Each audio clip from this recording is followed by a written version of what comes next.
ప్రజల వద్దకే పాలన తెచ్చిన ఘనత ముఖ్యమంత్రి వైఎస్ జగన్ కు దక్కుతుందని ఎమ్మెల్యే గొర్ల కిరణ్ కుమార్ అన్నారు. మండలంలోని తామడ గ్రామంలో 40 లక్షల వ్యయంతో నిర్మించిన సచివాలయ భవనాన్ని ఆయన శనివారం సాయంత్రం ప్రారంభించారు. ఈ సందర్భంగా ఆయన మాట్లాడుతూ గ్రామ సంక్షేమమే ధ్యేయంగా రాష్ట్ర ప్రభుత్వం పనిచేస్తుందని అన్నారు. నూతన సచివాలయాలు అందుబాటులోకి రావడం వల్ల ప్రజల చెంతకే సేవలను అందించటకు సులభంగా ఉంటుందని పేర్కొన్నారు. గ్రామ మాజీ సర్పంచ్ పాలిశెట్టి మధుబాబు ఆధ్వర్యంలో సచివాలయ పనులు సకాలంలో జరగడంతో ఎమ్మెల్యే మధుబాబును ప్రశంసించారు. ఈ కార్యక్రమంలో జెడ్పీటీసీ మీసాల సీతం నాయుడు, ఎంపీపీ రొక్కం బాలకృష్ణ, వైసీపీ నాయకులు, గ్రామ సచివాలయ సిబ్బంది, ప్రజలు ఉన్నారు.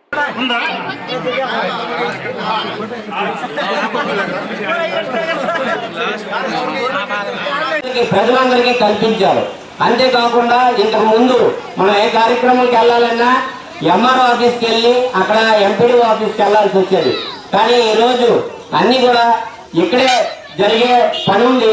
కంప్యూటర్స్ అలాగే ప్రతి ఒక్కరికి కూడా ఇంటర్నెట్ సౌకర్యంతో కలిపి ఈరోజు జగన్మోహన్ రెడ్డి గారు చేయడం జరిగింది.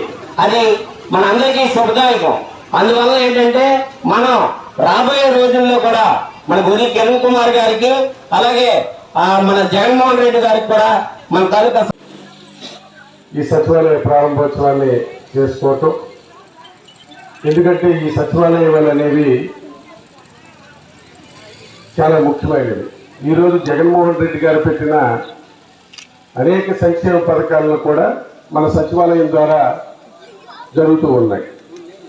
వాలంటరీ వ్యవస్థను కానీ, సచివాలయ వ్యవస్థను కానీ, దాని ద్వారాగా మీ ద్వారాగా వచ్చిన అప్లికేషన్స్ అన్ని ఇక్కడ మన సచివాలయంలోనే కూర్చొని 12 మంది అధికారులతో మీ తాలూకా కార్యక్రమాలను పూర్తి చేసి ప్రతి ఇంటికి అప్పచెప్పే విధంగా చేయటానికే ఈ సచివాలయ కార్యక్రమం.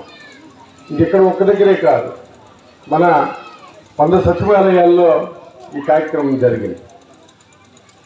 ఈ సచివాలయ వ్యవస్థ అనేది చాలా ముఖ్యమైనది. ఎన్నాళ్ళు మనం ఎక్కడికి వెళ్ళే వాళ్ళం, మనకేదో పని ఉంటే ఏదో గ్రామ నాయకుల్ని రోజు తిరిగి అడిగి బ్రతిమాలుకొని, అలాగే మండల పరిషత్కి బీఆర్ఓనో విఏఓనో పట్టుకొని మండల పరిషత్కి వెళ్ళడం,